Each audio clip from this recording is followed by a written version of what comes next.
안녕하십니까, 케인입니다. 네, 오랜만에 인사드리게 되었는데요. 오늘은 어, 한국도로공사 채용에 대해서 오늘 좀 분석해 보려고 하고 있습니다. 지금 보시면 한국도로공사 상반기 공개 채용 떴죠? 그리고 지금 인원을 살펴보면은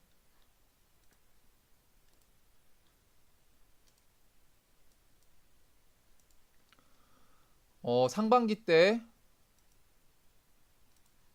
41명에서 하반기 때 2018년 하반기 때 33명이 됐고 41명에서 33명이 되고 그 다음에 44명이 돼서 인원은 증가했다. 지금 공기업 채용 역사상 인원이 가장 많았다고 평가되는 2018년에 보다 더 많이 뽑는다. 왜냐하면 지금 청년 실업이 심하기 때문에 정부에서 많이 뽑으라고 하고 있고 도공도 많이 뽑고 있다. 게다가 베이비붐 세대가 퇴직하고 있기 때문에 많이 뽑고 있어요. 그래서 지금 많이 뽑고 있고요.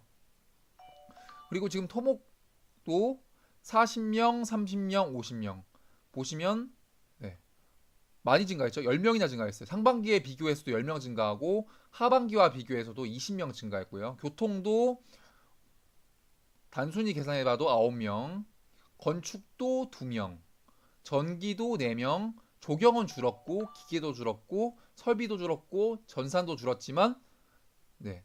하지만 이런 데서 많이 늘어났기 때문에 전체적 인원은 늘어났다. 한번 합을 비교해 볼까요?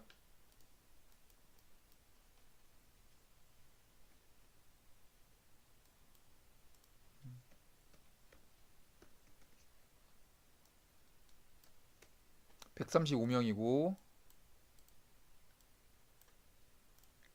보니까 인원이 총 9명 늘어났다. 플러스 9. 9명 늘어났다. 그래서 인원은 많이 늘어났다, 지금.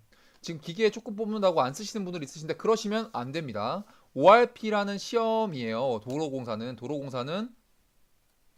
도로공사는 ORP다, ORP. ORP가 수자원 공사, 그리고 중부발전. 이 메이저들을 담당하고 있기 때문에 반드시 시험 보셔서 수자원은 이미 받고 중부발전까지 커버할 수 있는 시험이라는 겁니다. 즉, 자기가 중부발전을 쓸 생각이 있다면 휴노라도 ORP가 어차피 모듈이랑 네, 잠시만요. ORP가 모듈이랑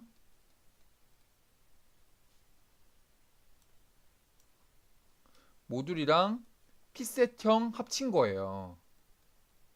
그렇기 때문에 본인이 보는 시험이 휴노라도 ORP를 보면은 분명히 도움되는 거고요. 자신이 보는 시험이 서울교통공사와 같은 모듈형과 모듈형에 치우친 공기업이더라도 도움이 되는 거죠. 즉 합동 채용 때 이 모두 토요일이잖아요. 토요일에 무조건 시험을 보러 가야 되는 거예요. 근데 제가 상담해 보면은 저는 그 기업 안 가기 때문에 안 쓸 거예요. 저는 그 기업 유형 다르지 않아요? 이런 말을 많이 하세요. 그러면 안 됩니다. 시험장 가서 다른 유형이더라도 분명히 다른 시험에 도움이 돼요. 그 시간에 공부하는 것보다 시험장 가서 시험 경험하는 게 더 이득이에요. 이해가십니까? 반드시 딴 데 가지 마시고 그날 시험 보세요. 시험. 시험 반드시 보셔야 됩니다. 반드시. 그리고 ORP 특징을 좀 정리해 드리면 2018년도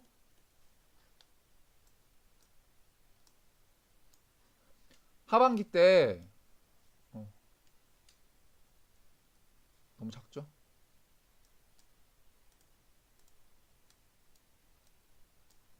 하반기 때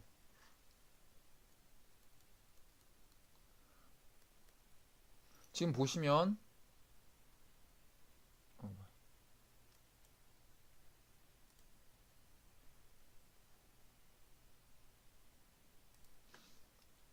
어떤 영역이 나오냐면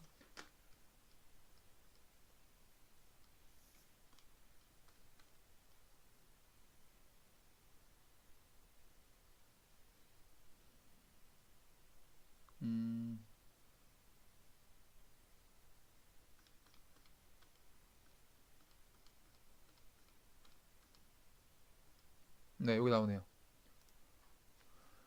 문제 해결, 그러니까 의사, 수리.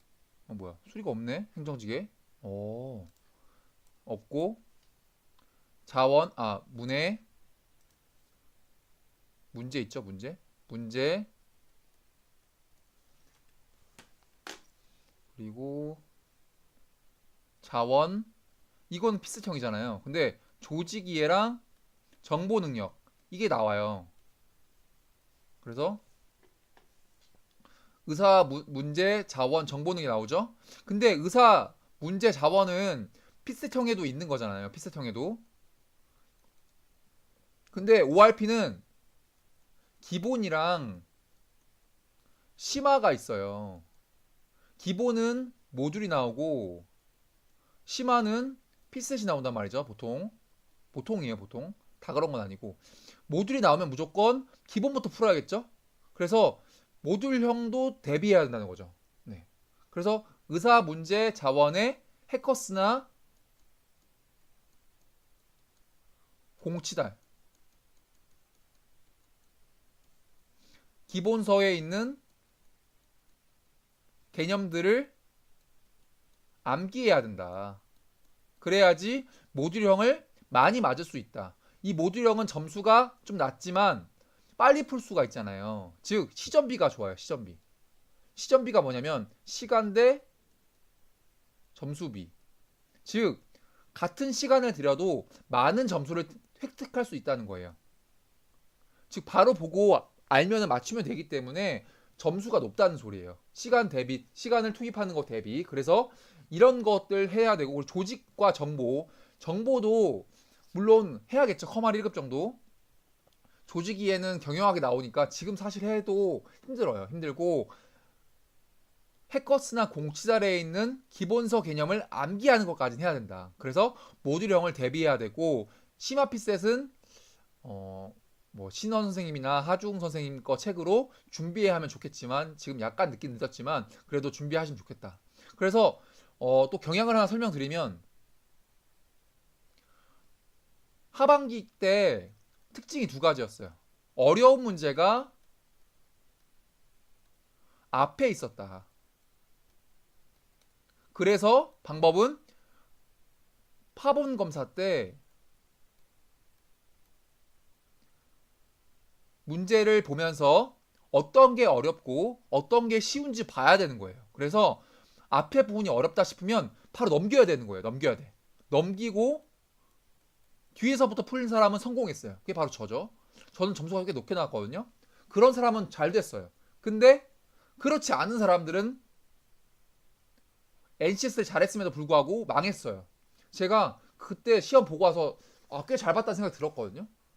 그래가지고 좀 솔직히 좀 자랑하고 싶은, 그때는 뭐 강사도 아니었으니까 좀 자랑하고 싶은 마음이 들어가지고 사람들 물어봤어요. 물어보니까 그때 시험이 좀 어려운 게 앞에 나와서 많이 흔들렸다. 게다가 정보 능력에 8문제인가 10문제짜리 세트 문제가 나왔는데 대단히 어려웠어요. 한 개라도, 여러 가지 변수 중에서 한 개라도 빼먹으면은 답이 안 나와요. 답이 나와도 틀려요. 그런 문제가 나왔어요. 즉 하나를 잘못 판단하면 8문제, 10문제가 다 틀리는 거예요. 그게 얼마나 중요하겠어요. 문제가 그때 80문제 정도 됐던 것 같던데. 지금 몇 문제인지 한번 볼까요?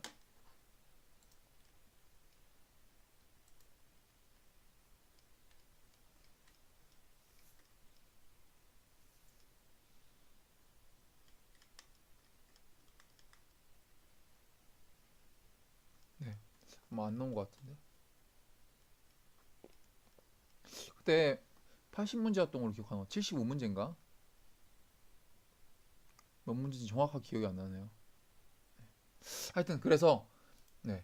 이번에도 어려운 문제가 앞에 나오면 반드시 제끼고 풀자. 그거를 파본 검사 때 판단해야 되고 넘기는 것도 중요하다. 두 번째, 정보 능력에 어려운 문제 나오면 먼저 풀지 말자. 나중에 풀자는 거예요. 나중에 쉬운 거 먼저 풀면은 뭐 예를 들어서 시간이 60분이라고 가정할게요. 60분 만에 50문제를 푼다고 쳐요. 그러면은 30분 만에 25문제 풀면 되겠죠. 즉 자기가 생각한 시간대에 문제가 쉬운 문제만 풀다 보면 들어오게 돼 있어요. 그럴 때 안정감이 생기거든요. 그 안정감이 생길 때 이런 문제를 푸는 거예요. 지금 문제 조금 풀었으면 어떡하지? 어떡하지? 하는 순간에 푸는 게 아니라, 아, 이제 좀 문제 좀 많이 풀었어. 그래서 좀 어려운 문제 도전해도 되겠어. 즉, 내가 푼 문제가 많고 좀 많이 맞았을 것 같은 느낌 들었을 때, 즉, 확신이 들 때에 푸는 거예요. 물론 그런 확신이 안 든다면은 좀 어려운 게임이 되겠지만, 좀 어느 정도 합격권에 들어있는 분들은 그런 거에 집중을 해야지 붙을 수 있다는 거죠. 이번 도로공사에. 전공은 제가 말할 게 아니고 저는 NCS 쪽으로 하고 있으니까요. 네. 그래서 어려운 거 있으면 제끼자. 파벌검사 때 판단하자. 정보 능력에 어려운 거 있을 거다. 그러면은 80 그러면 제끼고 풀고 나중에 풀자. 그리고 도로공사 관련 문제가 많았다. 도로공사 관련 문제가 많았기 때문에 이런 거에 익숙해져야 된다. 네. 도로공사 저는 사실 도로공사에 그렇게 딱히 관심이 없었고 전공도 안 돼 있었기 때문에 그냥 가벼운 마음으로 시험 보러 갔어요. 그래서 사실 도로공사 문제가 아주 낯설었어요. 하지만 이겨냈단 말이죠. 즉 실력이 어느 정도 됐다면은 이겨낼 수 있는데 이런 문제가 좀 많을 거예요. 그러면 제껴야 되겠죠. 즉 자신이 처음 보는 포맷이 나오면 형태가 나오면 제껴야 되는 거예요. 즉 자신이 보자마자 이거는 A의 방법으로 풀어야 돼. 이거는 B의 방법으로 풀어야 되는 것만 풀어야 돼요. 아시겠습니까? 즉 보자마자 각이 나와야 되는 거예요. 각이 중요합니다. 즉 요약하자면 1. 인원 늘었다. 2. 문제 어려우면은 뒤에서 제끼고 풀자. 3. 정보 능력 중요하다. 근데 이거는 문제 많이 풀고 안정감 생겼을 때 풀자. 4. 도로공사 관련 문제가 많다. 그렇기 때문에 주의하자. 이것도 각이 안 나오면 제끼자. 마지막으로 하나 추가할게요. 즉 도로공사 문제 하반기 때 어려웠어요. 어려우면은 어렵던 시던 자신이 못 푸는 문제 많게 돼요. 즉 도로공사 문제가 80문제로 가정할게요. 그러면은 여중에서 잘 푸는 사람이 90% 풀거든요. 못 푸는 사람 80%, 70% 풀어요. 80% 푼다고 가정할게요. 즉 64문제만 풀면 되는 거예요. 16문제 찍어도 됩니다. 다 못 푸는 문제를 다 풀겠다고 버티지 마시고 10문제, 15문제는 찍자. 즉 아예 제껴도 된다. 대신에 나머지 65문제를 70문제를 완벽하게 풀자. 라는 마음가짐으로 접근하시면 조금 더 안정감을 가지실 수 있지 않을까 생각이 듭니다. 네. 여러분들 도로공사 시험 화이팅입니다.